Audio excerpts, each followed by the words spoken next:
ठाणे महानगरपालिका हद्दीत मेट्रो 4चं काम सुरू असून आनंदनगर ते कासरवली दरम्यान यू-गर्डर टाकण्याच्या वेळी घोडबंदर ते ठाणे वाहिनी वाहतुकीस बंद करण्यात येणार असल्यानं वाहतुकीची कोंडी होऊ नये आणि परिसरातील वाहतूक सुरळीत आणि सुनिश्चित राहण्यासाठी 28 नोव्हेंबरपर्यंत या कालावधीत रात्री 11 ते सकाळी 5 वाजण्याच्या दरम्यान या परिसरातील वाहतुकीत बदल करण्यात आले असल्याची माहिती वाहतूक शाखेचे पोलीस उपायुक्त डॉ. विनयकुमार राठोड यांनी अधिसूचनेद्वारे कळवली आहे. मुंबई ठाण्याकडून घोडबंदर रोडच्या दिशेनं जाणाऱ्या सर्व जड अवजड वाहनांना कापूरवाडी जंक्शन येथे प्रवेश बंद करण्यात आलाय. ही वाहनं कापूरवाडी वाहतूक शाखेजवळून उजवं वळण घेऊन खारेगाव टोलनाका, मानकोली, अंजूर फाटा मार्गे इच्छितस्थळी जातील.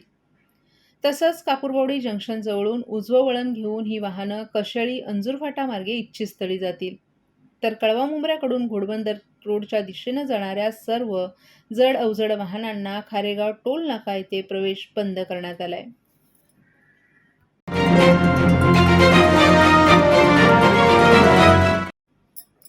येत्या काही दिवसांवर दिवाळी आली असल्यानं ठाणे महापालिका कर्मचाऱ्यांना 25,000 रुपये सानुग्रह अनुदान मिळावं या मागणीसाठी महापालिकेतील कर्मचाऱ्यांच्या युनियन आता आक्रमक झाल्यात.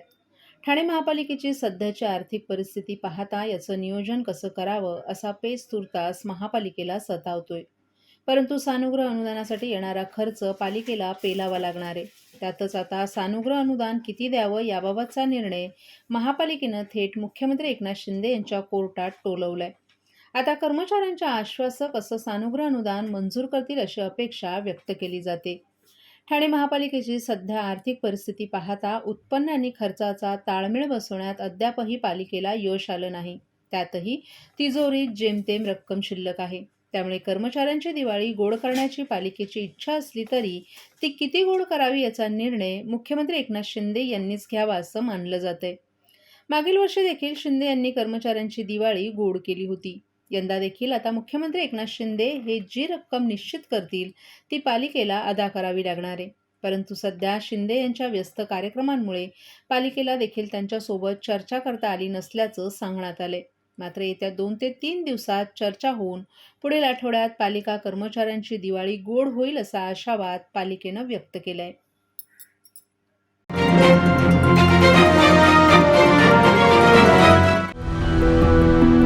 मैं घर घर जाके काम करती हूँ। मेरे हस्बैंड ऐसी बेलदारी मजदूरी करते हैं। पहले मैं टीके लगवाती थी, फिर ऐसा हुआ कि हम लोग काम करते थे, हमारा काम डाउन होने लगा। फिर हम गांव चले गए, फिर गांव से आए तो हम दोनों काम में बिजी हो गए। एनम दीदी हमारे एक दिन घर आई, उन्होंने कहा कि मुझे कार्ड दिखाओ। फिर उन्होंने देखा उसमें कुछ टीके छूटे पड़े। आस पड़ोस में जितने भी बच्चे हैं उनके घर पर गए, उनके मम्मी पापा से बोले जो जो बच्चे छूट गए हों वो बच्चे अपना टीका लगवा लें। अब हम लोग सारी लेडीज मिलकर बच्चों का टीका लगवा के आए। हम तो भूल गए थे कि हमारी बच्ची का टीका नहीं लगा, लेकिन सरकार नहीं भूली, हमारे दरवाजे पर आए और टीका लगाया। मिशन इंद्रधनुष।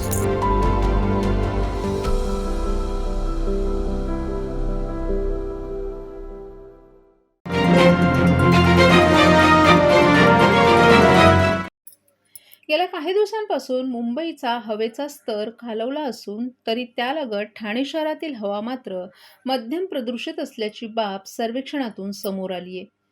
ठाणे शहरातील नौपाडा, कोपरी आणि वर्तकनगर भागात पालिकेच्या प्रदूषण नियंत्रण विभागानं 8 दिवस हवेची गुणवत्ता तपासणी केली असून यामध्ये शहरातील हवेचा गुणवत्ता निर्देशांक 120 ते 138 इतका आढळून आलाय.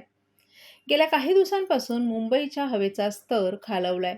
या पार्श्वभूमीवर मुंबई महापालिकेनं हवेच्या गुणवत्ता करण्यासाठी विविध उपाययोजना करण्यास सुरुवात केली होती. मुंबईतील हवेचा स्तर खालवल्यानं त्या शेजारीच असलेल्या ठाणे महापालिकेनं शहरातील हवेच्या गुणवत्तेची पाहणी केली आहे. 23 ते 31 ऑक्टोबर या कालावधीत हवेची गुणवत्ता तपासण्यात आली.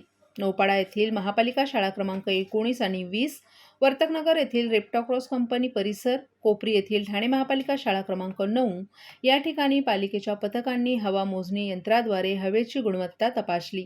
यामध्ये नौपाडा येथील महापालिका शाळा क्रमांक 19 आणि 20 या परिसरात हवेचा गुणवत्ता निर्देशांक 120 इतका आढळून आला. तर वर्तकनगर येथील रेप्टाकॉस कंपनी परिसर येथे हवेचा गुणवत्ता निर्देशांक 124 इतका, तर कोपरी येथील ठाणे महापालिका शाळा क्रमांक 9च्या परिसरात हवेचा गुणवत्ता निर्देशांक 138 इतका असल्याचं निदर्शनास आले. यामध्ये इतर 2 ठिकाणांच्या तुलनेत कोपरी परिसरात हवेची गुणवत्ता निर्देशांक जास्त असल्याचं दिसून येते. असं असलं तरी या तिन्ही ठिकाणची हवा मध्य प्रदूषित गटात मोडत असल्याचंही दिसून येतंय.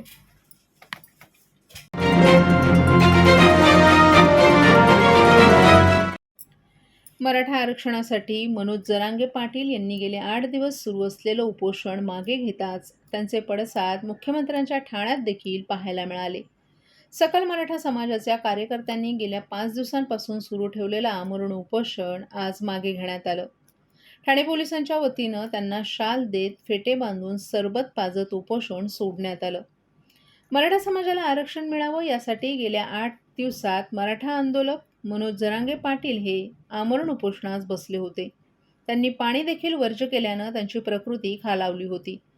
महाराष्ट्र सरकारकडून अनेक वेळा त्यांना उपोषण सोडण्याची विनंतीही करण्यात आली होती, परंतु जरांगे पाटील हे आपल्या मागणीवर ठाम होते.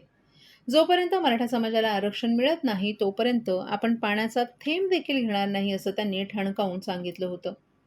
परंतु काल अखेर 8 दिवसानंतर सरकारतर्फे आलेल्या शिष्टमंडळानं त्यांना आरक्षण देण्यासाठी 2 महिन्यांची मुदत मागत उपोषण मागे घेण्याची विनंती केली.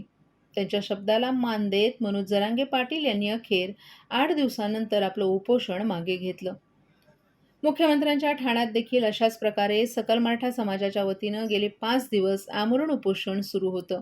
जरांगे पाटील यांनी आपलं उपोषण मागे घेतल्याचं वृत्त कळताच ठाण्यातील उपोषण मागे घेतल्याचं जाहीर करण्यात आलं. यावेळी ठाणे पोलिसांनी आंदोलकांचं शाल आणि फेटे बांधून कौतुक केलं आणि त्यांना ज्यूस पाजत उपोषण सोडलं. सर्वांना जय शिवराय. जे आमचं एक दिवशी साखळी उपोषण ठरलं होतं ते साखळी उपोषण एकदम कंटिन्यू चालू होतं. जरांगे पाटील साहेबांनी आम्हाला जे आदेश दिले होते साखळी उपोषण बंद करून आमरण उपोषण चालू करा, ते आम्ही पाचवा दिवस आहे आमरण उपोषण पूर्ण केलंय. आज जरांगे पाटील साहेबांनी उपोषण मागे घेतलंय.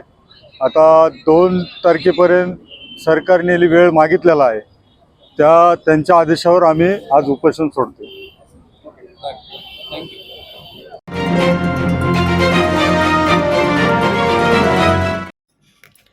मुख्यमंत्री एकनाथ शिंदे त्यांच्या ठाणे येथील निवासस्थानाहून मुंबईकडे रवाना होत असतानाच सामान्य नागरिक हे मुख्यमंत्री एकनाथ शिंदे यांना भेटण्याकरिता आले होते. दरम्यान नवरात्र उत्सवामध्ये आमच्या इथे तुम्ही भेट दिली नाही, परंतु आता आमच्यासोबत एक फोटो काढावा लागेल असं सांगत त्यांनी मुख्यमंत्र्यांना अडवलं. याचवेळी मुख्यमंत्री एकनाथ शिंदे यांनी मोठ्या मनानं त्यांचा तापा थांबवून त्यांच्यासोबत एक फोटो टिपला. दरम्यान हे सर्व सुरू असतानाच मुख्यमंत्री एकनाथ शिंदे यांचे सुरक्षा रक्षक यांनी त्या सामान्य नागरिकाला बाजूला करण्याचा प्रयत्न केला, परंतु मुख्यमंत्री एकनाथ शिंदे यांनी स्वतः सुरक्षा रक्षकास दमदाटी करत त्यालाच बाजूला होण्यास सांगितलं.